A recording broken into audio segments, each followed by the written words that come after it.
नमस्कार दोस्तों, आज हम आपको सुनाएंगे अमावस्या और पूर्णिमा, दो बहनों की सच्ची कहानी। मित्रों, एक गांव में एक किसान रहता था। किसान के परिवार में उसकी पत्नी और एक छोटी सी बेटी थी जिसका नाम पूर्णिमा था। पूर्णिमा चांद के समान सुंदर थी और बहुत ही खूबसूरत थी। किसान और किसान की पत्नी अपनी बेटी को पाकर बहुत खुश थे। किसान खेती बाड़ी करता था और उससे जो आय होती थी उसी से उसका छोटा सा परिवार जो खुशी खुशी जीवन यापन करता था। बड़े खुशी के साथ किसान और उसकी पत्नी का समय बीत रहा था। मित्रों, लेकिन कहते हैं ना कि जब सब कुछ सही चलता है तो कुछ ना कुछ ऐसा हो जाता है जिसकी हम कभी कल्पना भी नहीं करते हैं। यही उस किसान के साथ भी हो जाता है। क्या होता है कि एक दिन किसान की पत्नी जो थी वह बीमार हो जाती है और उसने ऐसा बिस्तर पकड़ा कि वह उठी ही नहीं। किसान की बेटी भी लगभग 6-7 महीने की हो चुकी थी। इधर किसान की पत्नी ने बिस्तर पकड़ लिया था और उधर किसान बेचारा बड़ा दुखी रहने लगा था। उसने अपनी पत्नी के इलाज में किसी भी तरह की कोई कमी नहीं की, हर प्रकार से उसकी दवा कराया करता था। मित्रों, और उस समय इतनी देखो चिकित्सा नहीं थी, लोग देसी इलाज पर ही निर्भर रहते थे। लेकिन बहुत इलाज करवाने के बाद भी किसान की पत्नी बची नहीं और उसकी मृत्यु हो गई। अब किसान पर दुखों का पहाड़ टूट पड़ा। अब किसान बेचारा बहुत दुखी था। एक तो उसकी 6-7 महीने की बेटी थी और इधर उसकी पत्नी के जाने का दुख। अब किसान बेचारा क्या करे, अपनी बेटी को पालने और पोसने, कमाए जिससे उसकी गृहस्थी का खर्चा चले। अब किसान अगर खेतों में जाता तो उसकी बेटी पूर्णिमा का कौन ख्याल रखता? अगर वो पूर्णिमा का ख्याल रखता तो खाने का व्यवस्था कौन करता? अब यह घड़ी उस किसान के लिए बहुत ही मुसीबतों से भरी हुई लगने लगी थी। उस किसान के जो आस पड़ोस या रिश्तेदार थे, सबने किसान को समझाया और कहा, देखो भाई, अब तुम्हें दूसरा विवाह कर लेना चाहिए क्योंकि तुम्हारी बेटी बहुत छोटी है, उसे भी माँ की ज़रूरत है। तुम उसे माँ का प्यार नहीं दे पाओगे, ना ही माँ की तरह उसकी देखभाल कर पाओगे, क्योंकि वो बेटी है और उसके लिए माँ ज़रूरी है। मित्रों, पहले तो किसान टाल रहा था कि वह अपनी बेटी के लिए सौतेली माँ नहीं लाएगा, लेकिन जब उसे अपनी बेटी के पालन पोषण में दिक्कत आने लगी, क्योंकि वह खेत में जाता तो उसकी बेटी की देखभाल कौन करता? अगर बेटी की देखभाल घर पर रहकर करता तो खेत पर काम करने कौन जाता? अब किसान ने भी मान लिया था कि उसको दूसरा विवाह कर लेना चाहिए। अब किसान के लिए एक लड़की देखकर उसके जो रिश्तेदार थे उन्होंने किसान का विवाह करा दिया। किसान की पत्नी आई जिसका नाम रूपा था। रूपा किसान से उम्र में कम थी, लेकिन वह गरीब घर से आई थी, इसलिए वह पूर्णिमा को भी प्यार करती थी। मित्रों, लेकिन कहते हैं ना, सौतेली माँ तो सौतेली ही होती है। अब वह जब खुद पेट से हो गई तो वह तब तक तो पूर्णिमा को बहुत अच्छे से प्यार करती थी, उसका ख्याल रखती थी। यह सोचकर किसान भी खुश था और सोच रहा था कि चलो, मैं फालतू ही डर रहा था कि मेरी बेटी की सौतेली माँ आएगी तो उसका कैसे ख्याल रखेगी, लेकिन वह तो मेरी पूर्णिमा का अपने औलाद की तरह ख्याल रखती है। अब किसान भी निश्चिंत हो गया जब 9 महीने में रूपा ने एक लड़की को जन्म दिया जो कि बहुत ही कुलकर्णी थी। उसका नाम अमावस्या रखा गया, क्योंकि बड़ी बेटी का नाम पूर्णिमा था तो उसका अमावस्या रख दिया। और वह जब उसकी माँ ने देखा कि पूर्णिमा जो है वह तो बहुत ही सुंदर है और उसमें संस्कार भी बहुत अच्छे हैं, और जो इधर पूर्णिमा की जो दूसरी बहन हुई उसका नाम अमावस्या रख दिया। अपनी बेटी के होते ही पता नहीं रूपा में क्या बदलाव आया, वह पूर्णिमा को बहुत ही नफरत करने लगी। अब पूर्णिमा को फूटी आँख भी नहीं देख पाती थी। अब वो छोटी सी पूर्णिमा धीरे धीरे बड़ी होने लगी। मित्रों, कहते हैं ना कि जब बच्चा अभाव और बिना माँ बाप के पलता है, उनके प्यार के अभाव में, तो बच्चा जल्दी समझदार हो जाता है। इधर छोटी सी पूर्णिमा अब 5 साल की हो गई थी। वह चलने लगी थी और अपनी तोतली जुबान से जो बातें करती थी, क्योंकि जो पूर्णिमा की माँ थी वो बहुत पूजा पाठ किया करती थी, इसलिए उसके संस्कारों की जो छवि थी वो पूर्णिमा पर दिखाई देती थी। वह छोटी थी तभी जल भरकर ले जाती और शिवलिंग पर चढ़ा दिया करती थी। लेकिन यही सब सोचते कि बचपन है, और लेकिन उसकी माँ सौतेली माँ जो रूपा थी, उसको पूर्णिमा का कोई भी काम नहीं सुहाता था। धीरे धीरे दोनों बच्चियाँ बड़ी हो रही थी। अब जो इसकी सौतेली माँ थी वह दोबारा से गर्भवती हो गई। इस बार उसने एक बेटे को जन्म दिया। अब तो उसका पारा 7वें आसमान पर था। अब तो वो पूर्णिमा को बिल्कुल नहीं देखकर खुश होती थी, वह तो अपने बच्चों में खुश रहती थी। किसान भी यह बात समझता था, वह अपनी बेटी को प्यार करता तो पूर्णिमा की सौतेली माँ घर में क्लेश करती थी, इसलिए किसान भी कुछ नहीं बोलता था। चुपचाप जो रूपा कहती थी उसी को सच मान लेता था। अब धीरे धीरे समय व्यतीत हुआ, दोनों लड़कियां हो गई। इधर जो पूर्णिमा थी वह तो बहुत ही भगवान की पूजा पाठ पूजा भक्ति करने वाली सुंदर सुशील लड़की थी।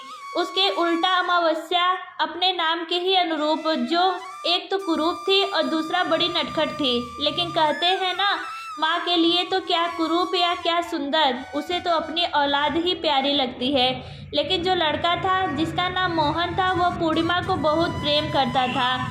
वह उसे अपनी सौतेली बहन नहीं समझता था। लेकिन अमावस्या और उसकी माँ दोनों पूर्णिमा को देखकर बिल्कुल भी खुश नहीं रहती थी। अब धीरे धीरे दोनों लड़कियां विवाह की योग्य हो गई थी, और पूर्णिमा जो अड़ोस पड़ोस में सबकी चहेती थी, वह सबकी मदद किया करती थी। तो किसान ने एक दिन अपनी पत्नी से कहा कि हे प्रिय, अब हमें पूर्णिमा का विवाह कर देना चाहिए। तब किसान की पत्नी बोली, देखिए, लड़कियों की शादी तो बाद में हम कर लेंगे, पहले घर में बहू आ जाए तो ही ठीक है, क्योंकि लड़का भी अब जवान हो गया है। मित्रों, फिर घर में उसकी चली। उसने पहले अपने बेटे की शादी की।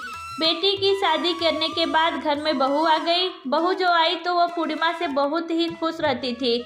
पूर्णिमा अपनी भाभी का पूरा ख्याल रखती, उसके काम में हाथ बटा और हर तरीके से उसकी मदद करती। उल्टा अमावस्या अपनी भाभी के किसी भी काम को हाथ नहीं लगाती थी, उल्टा भाभी पर रौब झाड़ती रहती थी, भाभी के काम में कमियां निकालती, जिससे भाभी का झुकाव पूर्णिमा की तरफ हो गया। वह अमावस्या का काम पसंद करती थी, और यही जलन दोनों माँ बेटी को होती थी। उसी के कारण माँ को और ताने सहने पड़ते थे। मित्रों, अब दोनों लड़कियां शादी योग्य थी। किसान ने एक दिन रूपा से कहा, देखो प्रिय, पूर्णिमा बड़ी है, चाहे उनमें 1-2 साल का ही अंतर था अमावस्या और पूर्णिमा में, लेकिन घर में बहू आ गई है। अब दोनों बेटियों को अच्छा सा योग्य देखकर इनका विवाह हमें कर देना चाहिए। लेकिन सौतेली माँ तो बिल्कुल भी नहीं चाहती थी कि पूर्णिमा किसी अच्छे घर में जाए। वह कहने लगी, हे पतिदेव, देखिए, पूर्णिमा के लिए अगर आप बढ़िया घर देखेंगे तो उसके लिए कहाँ से इतना दान दहेज देंगे। हमारे कोई एक बेटी तो है नहीं, हमारे 2-2 बेटियाँ हैं। पूर्णिमा तो वैसे भी काम में दिल है। एक काम कीजिए, पूर्णिमा के लिए कोई साधारण सा घर देख लीजिए। जब यह गरीब घर में जाएगी तो वहाँ भी यह काम कर लेगी, और शादी में हमें ज़्यादा खर्चा नहीं करना पड़ेगा। किसान ने अपनी पत्नी की बात मान ली, और एक दूसरे गांव में एक गरीब घर में जाकर उसने पूर्णिमा का रिश्ता पक्का कर दिया। जब रिश्ता पक्का करके किसान घर आया तो उसने अपनी पत्नी को बता दिया, कहा, हे प्रिय, हमने पूर्णिमा का रिश्ता तय कर दिया है, और अब हमें अपनी पुत्री का विवाह जल्द ही कर देना चाहिए। यह सुनकर उस किसान की पत्नी रूपा बहुत खुश हुई और बोली, अजी देखिए, मेरी एक बात और मान लीजिए, आप अमावस्या का रिश्ता किसी अच्छे घर में कर दीजिए, क्योंकि यह तो बहुत ही नटखट है, कम खर्च में यह खर्चा भी नहीं चला सकती। इसके लिए तो कोई अच्छा घर होना चाहिए। और एक काम कीजिए, एक ही दिन दोनों की शादी कर देंगे। दोनों की बारात एक दिन आएगी तो हमारे बहुत सारे खर्चे बच जाएंगे। किसान को अपनी पत्नी की यह बात उचित लगी, और उसने दूसरे गांव में, जिसमें उसने अपनी बेटी पूर्णिमा का रिश्ता तय किया था, उसी में जाकर अपनी छोटी बेटी अमावस्या का रिश्ता एक सेठ के घर में कर दिया।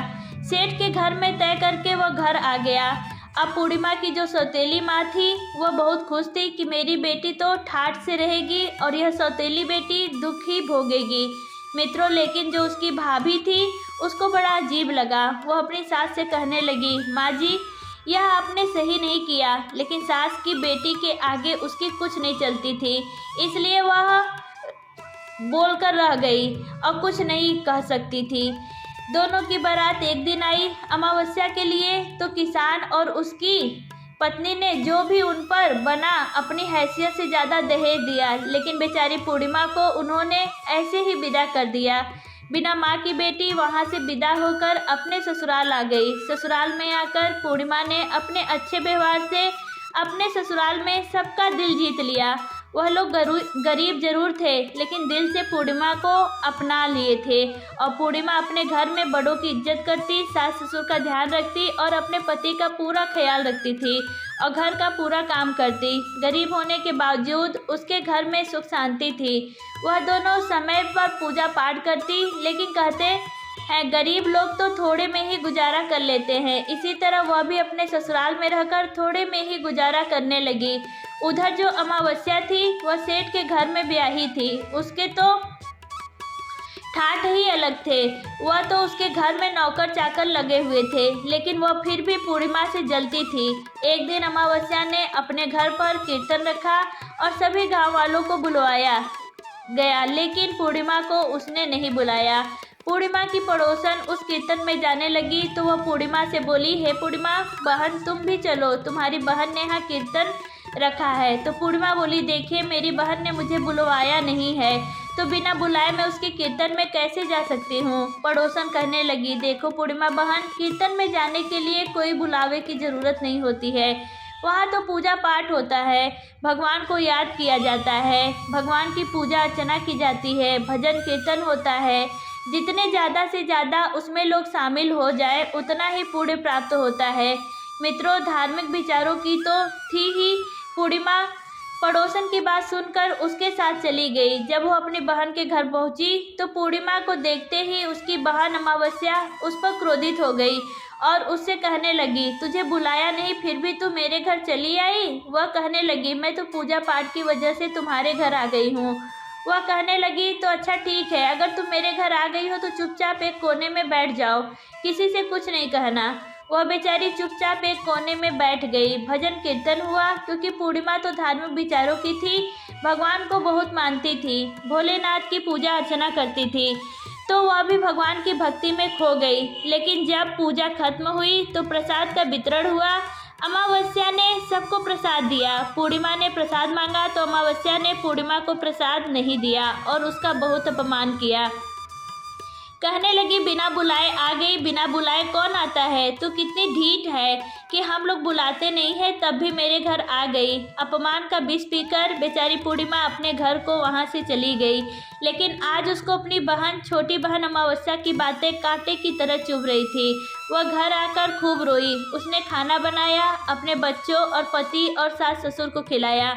उसका मन आज बहुत दुखी था, क्योंकि वह तो भगवान की सच्चे हृदय से पूजा करती थी और भगवान की पूजा की वजह से ही वह उसके घर गई थी। उसे क्या पता था कि आज उसे जहर का घूंट पीना पड़ेगा। अब वो अपने पति के पास गई, जाकर उससे बोली, देखिए जी, आज मेरा मन विचलित है, आज मैं अपने मायके होकर आती हूँ, तो आप बच्चों को देख लेना, कल सुबह तक मैं जल्दी आ जाऊँगी।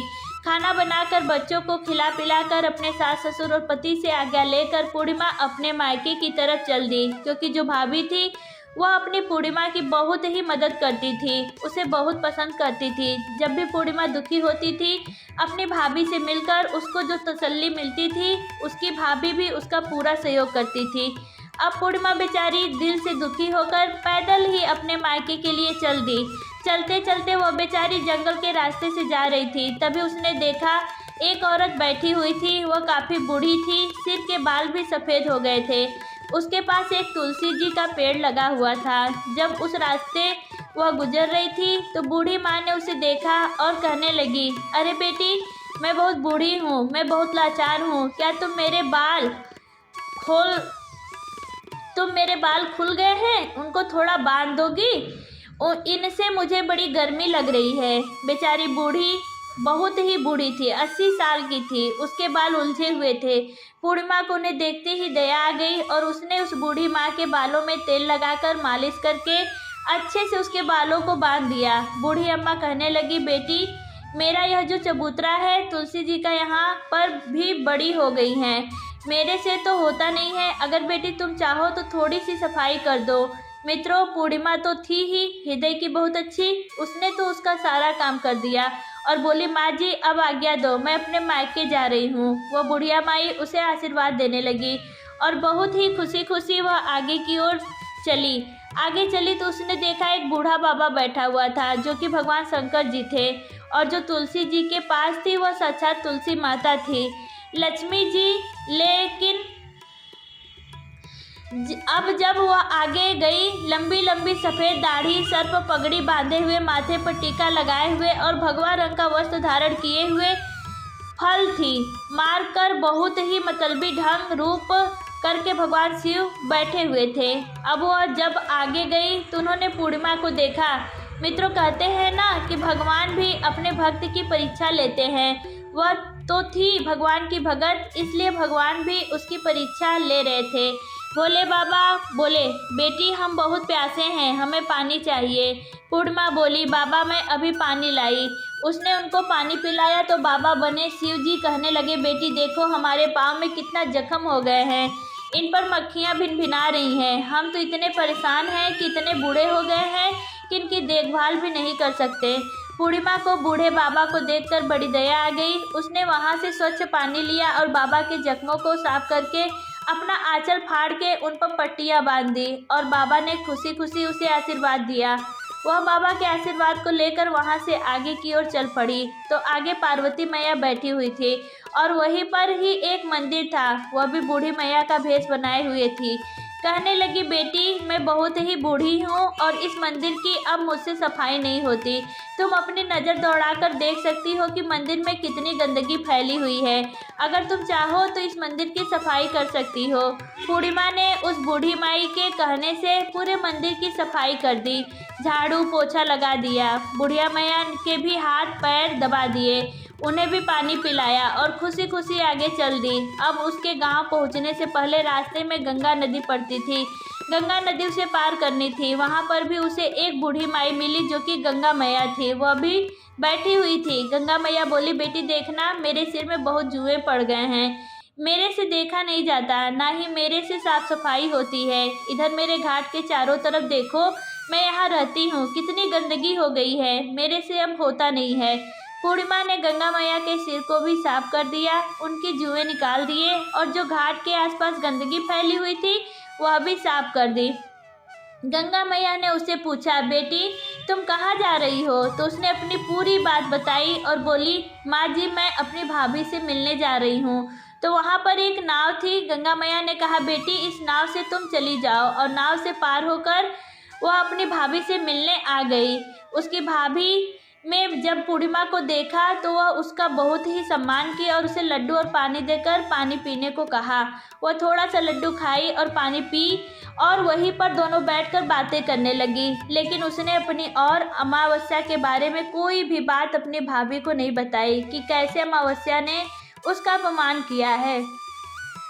वह अपनी भाभी से मिली और जब उसके पिता ने सुना कि मेरी पूर्णिमा बेटी घर आई है तो वह भी भागता हुआ उसी के कमरे में पहुंच गया।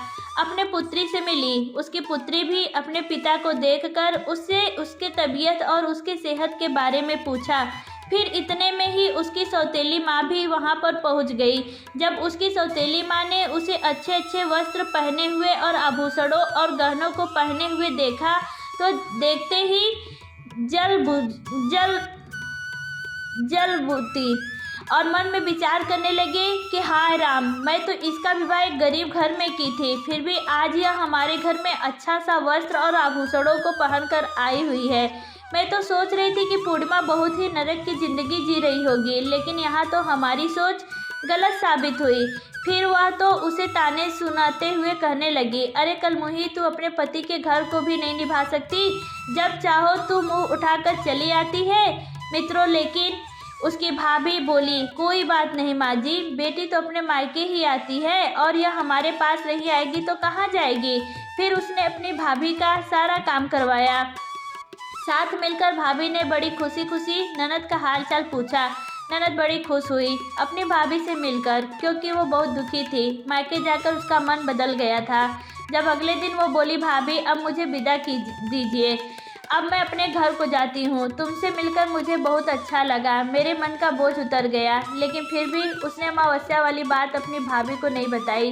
दोस्तों, जाते टाइम कहते हैं मायके से कभी भी बेटी खाली हाथ नहीं आती है।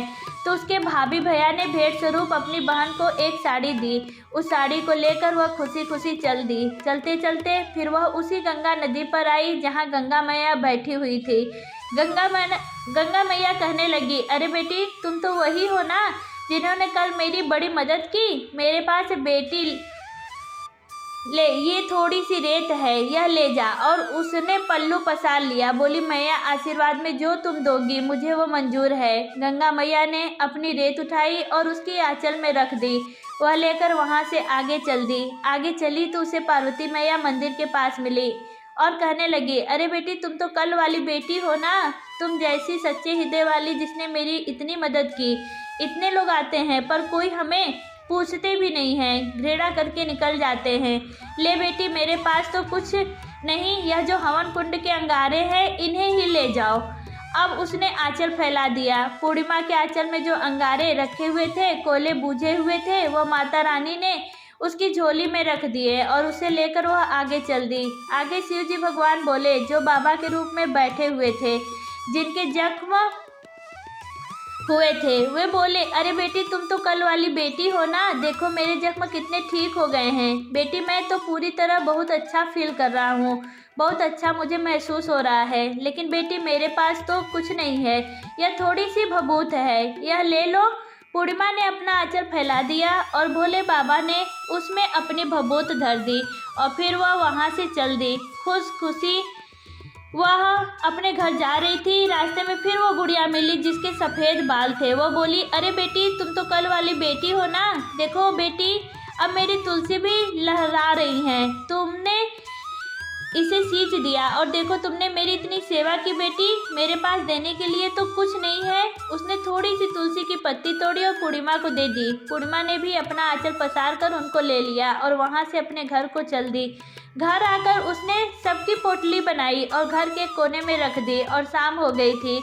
जाकर अपने घर के काम में लग गई। बच्चों के लिए खाना बनाया, घर की साफ सफाई की, अपने सास ससुर को खिलाया, पति को खिलाया, बच्चों को खिलाया और खुद भी खाकर सो गई। सुबह जब पूर्णिमा उठी तो क्या देखती है कि उसके घर में जब झाड़ू लगाने चली, सुबह सुबह उठ के तो उसका घर का कोना तो जो चमक रहा है, हीरे मोती तरह तरह की कीमती आभूषणों से चमक रहा है। हीरे मोतियों की चमक चमचम कर रही है। उसका पति बोला, अरे पूर्णिमा, यह सब क्या है? तुम तो कल मायके गई थी, यह सब क्या चमत्कार कर लाई हो? कहीं से चोरी की है, डकैती डाली है, क्या बात है? पूर्णिमा कहने लगी, देखिए जीना, तो मैंने कहीं चोरी की है और ना ही कोई डकैती डाली है। यह सब तो भगवान ने खुश होकर मुझे दिया है। और वह कल जब दुखी थी तो यह बात उसने अपने पति को भी नहीं बताई थी कि उसकी बहन अमावस्या ने उसका कितना अपमान किया था। वहाँ से लेकर उसने अपने मायके तक की जब वह गई, रास्ते में कौन कौन मिले, सारी बात अपने पति को बता दी। तो उसके पति ने भी हाथ जोड़ लिया और कहा, हे प्रिय, तुम तो साथ साथ भगवान के दर्शन करके आई हो। पूर्णिमा, तुम सच्चे हृदय की सच्ची औरत हो। तुम दुख सुख सबका जानती हो, सबके दुख में हाथ बटाती हो। भगवान ने तुमसे प्रसन्न होकर ही तुम्हारे दुखों का अंत कर दिया है। अब तो पूर्णिमा के तो दिन ही बदल गए। जिसके दिन भगवान स्वयं बदले, भला कौन है उसे रोकने वाला। पूर्णिमा के दिन बदल गए। अब तो पूर्णिमा का घर भी राजाओं और महाराजाओं के जैसा सोने का राजमहल भी बन गया। अब पूर्णिमा के घर में किसी चीज़ की कोई कमी नहीं थी। जहाँ पर छप्पर झोपड़ी पड़े हुए थे, वहाँ पर अच्छा सा सोने का महल बन गया। अब तो पूर्णिमा की तो सारी गांव में वाहवाही हो गई कि पता नहीं ऐसा क्या चमत्कार हुआ जो पूर्णिमा का घर इतने सारे धन दौलत से भर गया।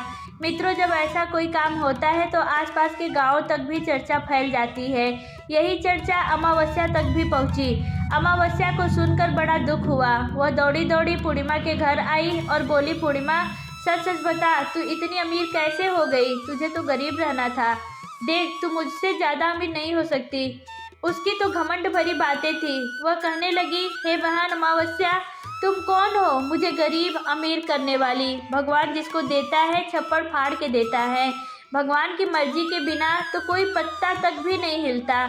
फिर यह तो भगवान की देन है और मेरी किस्मत है कि भगवान ने मेरी किस्मत सुधार दी। फिर से उसकी बहन अमावस्या कहने लगी, देख तू सच सच बता, नहीं तो मैं राजा से जाकर शिकायत करूंगी। पूर्णिमा ने उसे सारी बात सच सच बता दी कि कैसे कैसे वह गई और कौन कौन उसे मिले जब वो अपने मायके गई और कैसे उसके घर में धन का ढेर लग गया। अपनी कहानी बताई। उसकी कहानी सुनने के बाद में अमावस्या ने कहा, ठीक है, अब मैं भी पीहर जाऊंगी। बोली, तू मेरा अपमान कर। पूर्णिमा ने कहा, हे बहन, मैंने तो आज तक किसी का अपमान नहीं किया। फिर गुस्से से वो अपने घर गई। अपने पति से कहने लगी, देखो जी, तुम मुझसे लड़ाई करो और मुझे मारो। उसका पति उसकी ऐसी बातें सुनकर वह कहने लगा, अमावस्या तुम क्या कह रही हो? आखिर उसने कहा, हाँ जी, मुझे मारो। उसके पति ने उसे जोर से 2-4 तमाचे धर दिए। फिर वह वहाँ से अपने मायके की ओर चल दी। चलते चलते उसे भी वही तुलसी मैया के पास बूढ़ी औरत मिली। वह बोली, अरे बेटी, तुम कहाँ जा रही हो? जरा देखो तो मेरे बाल कितने उलझे हुए हैं, और देख मेरा तुलसी के जो पेड़ है वह भी सूख रहा है। जरा इसमें पानी डाल दो जिससे वह हरा भरा हो जाए। मित्रों, अमावस्या तो ठहरी घमंडी औरत, वह किसकी सुनने वाली थी। वह कहने लगी, अरे बुढ़िया, मेरे पास फालतू के कामों के लिए समय नहीं है। और वहाँ से वह चल दी। चलते चलते उसे आगे फिर वही भगवान शिव मिले जो बाबा बने हुए बैठे थे। भगवान शिव कहने लगे, अरे बेटी, मेरे जख्मों पर देख बड़ी मक्खियाँ बैठ रही हैं, जरा उनको उड़ा दे। वह नाक मुंह सिकुड़ाते हुए बोली, अरे बाबा, तुझे तो देखकर ही घिन आ रही है, मेरे को तो देखना भी नहीं है। और सुन बूढ़े, मेरे से तू दूर ही रह, नहीं तो मुझे इन्फेक्शन फैल जाएगा। वह उसे भी इग्नोर करके वहाँ से आगे की ओर चल पड़ी। आगे पार्वती मैया मिली। बोली, बेटी, मेरे सिर में बहुत जुआ पड़ गई है और देख तो मेरे मंदिर की सफाई भी नहीं हुई है, तू सफाई भी कर दे। तो वह बोली, मैं फालतू का काम नहीं करती क्योंकि मुझे देर हो रही है घर जाने के लिए। उसने उनका भी नहीं किया। वह आगे गई तो सामने उन्हें गंगा मैया मिली। गंगा मैया ने भी कहा, बेटी, मेरे घाट की सफाई कर दे और मेरा सिर भी दुख रहा है, जरा इसे दबा दे। फिर उसने कहा, देख बुढ़िया, मुझे समय नहीं है, मैं किसी अच्छे काम के लिए जा रही हूँ, मुझे टोको मत। और वह गंगा जी पार करके अपने पीहर पहुँच गई। ना भाभी से मिली और ना कुछ कही, जाके सीधा माँ के पास बैठ गई और लगी पूर्णिमा की चुगलियाँ करने। वह बोली, माँ पूर्णिमा आई थी, भाभी ने उसे बहुत कुछ दे दिया, घर से इतना भर के दिया है, उसके तो दिन ही बदल गए। पूर्णिमा ने अपनी माँ और उसकी भाभी की लड़ाई करवा दी। घर में वह कहने लगी, माँ जी, मैंने तो एक साड़ी के अलावा पूर्णिमा को कुछ नहीं दिया। लेकिन बेटी के कहने में आकर रूपा ने अपनी बहू के साथ काफ़ी झगड़ा किया। वह कहने लगी, हम क्या दे सकते हैं, वह तो उसकी किस्मत है, उसके कर्म है, वह अच्छे कर्म करती है, इसलिए भगवान ने उसकी सुनी है। लेकिन उसको कहाँ चैन पड़ता था। अमावस्या से उसने खूब झगड़ा किया। जब वह विदा होने लगी तो उसने कहने लगी, भाभी, मुझे साड़ी तो दे दो। उसकी ननद कहने लगी, दीदी, तुम्हारे लायक मेरे पास कोई साड़ी नहीं है, तुम्हें मैं क्या साड़ी दूंगी, कल से आई हो जब से तुमने जो मेरे घर में झगड़ा करवा रखा है। अमावस्या की माँ ने उसे कई साड़ी दी क्योंकि माँ थी उसकी, तो और बोली, बेटी, तुझे जो चाहिए वो तू ले ले, मुझसे कहा करो, क्योंकि इससे कह रही हो तो यह तो पूर्णिमा को ही देगी, इसकी तो ननद कहाँ हो,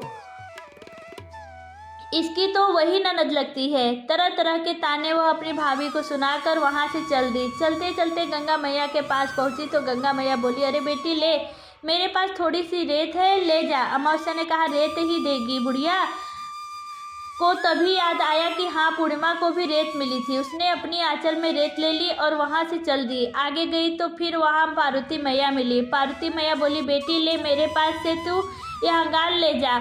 वहाँ से वो कोयले का अंगार ले लिया और अपने आंचल में रख कर चल दी। चलते चलते वो भगवान भोले बाबा के पास पहुँच गई, जो बाबा बने बैठे हुए थे। उसके पास जाते उसे घिन लगने लगी तो अमावस्या ने कहा, अरे बाबा, तू तो दूर ही रह, तुझसे ना चाहिए मुझे कुछ भी। और वहाँ से चल दी। आगे तुलसी जी का पेड़ पड़ा और वहीं पर बुढ़िया माई बैठी हुई थी। तो वह बोली, मैया तू दे दे मुझे। अब उन्होंने भी तुलसी के पत्ते दे दी और कहा, बेटी ले, तू भी ले जा। अब अमावस्या वहाँ से सीधा अपने महल में आ गई। महल में वह सभी सामग्री को एक कोने में रखकर शाम को खाना बनाई और सभी को खाना खिलाकर वह भी खाकर जल्दी से सो गई। जब सुबह उठी और झाड़ू लगाने चली तो देखने लगी उस कोने में तो कीड़े मकोड़े, बिच्छू, सर्प घूम रहे थे। इसी तरह धीरे धीरे करके उसके कई कमरे में कीड़े मकोड़े घूमने लगे और बाकी तो एकदम से घर में आग लग गई। अब तो उसका सारा घर जल के राख हो गया। अब तो वह अपनी बहन को कोसने लगी, पूर्णिमा को गाली देने लगी और अपनी पूर्णिमा बहन से कहने लगी, बहन न जाने किसने मेरे घर में जादू टोना करवा दिया। आप देखिए, आपके घर में तो इतने सारे सुख सुविधाएं हैं और मेरा घर तो अब जल गया। उसकी बहन पूर्णिमा कहने लगी कि यह सब अमावस्या तेरे लालच का फल है। मित्रों, पूर्णिमा तो भगवान की पूजा पाठ करने वाली एक संस्कारी औरत थी। अब वो भगवान की ओर सेवा करने लगी थी और भगवान पर उसका अटूट विश्वास होने लगा था। उनकी श्रद्धा में अब वह भी कोई भी कमी नहीं छोड़ती थी। अब वो तो वह सबके दुख सुख में साथ देती थी। फिर उसकी माँ रूपा अमावस्या से कहती है कि हे बेटी, तूने जो कुछ भी किया वह लोभ के कारण किया है, इसलिए तेरे साथ भगवान ने ऐसा कर दिया। अब तू इससे सबक सीख ले ताकि आने वाले टाइम में तू अच्छी बन सके और पूर्णिमा जैसा व्यवहार कर तो तेरे भी दिन सुधर जाएंगे। लालच करना बुरी बात है। तूने जो भी किया और मैंने जो भी किया, देखिए वह बहुत बुरा है। उसी का परिणाम आज तुम्हें देखने को मिल रहा है। तेरे घर में इतना माल भंडार भरा हुआ था, लेकिन आज तेरे पास कुछ भी नहीं है। और तेरी बहन जो पूर्णिमा है, उसके पास आज सोने और चांदी, हीरो मोतियों के भंडार भरे हुए हैं। वह सबके सुख दुख में साथ देती थी, इसलिए भगवान ने उसकी सुन ली। मित्रों, हम भगवान से प्रार्थना करते हैं कि हे प्रभु, जैसे पूर्णिमा के दिन बदले हैं वैसे सभी के दिन बदल जाएं और जैसे अमावस्या के दिन बुरे आए हैं ऐसे किसी के दिन ना आए।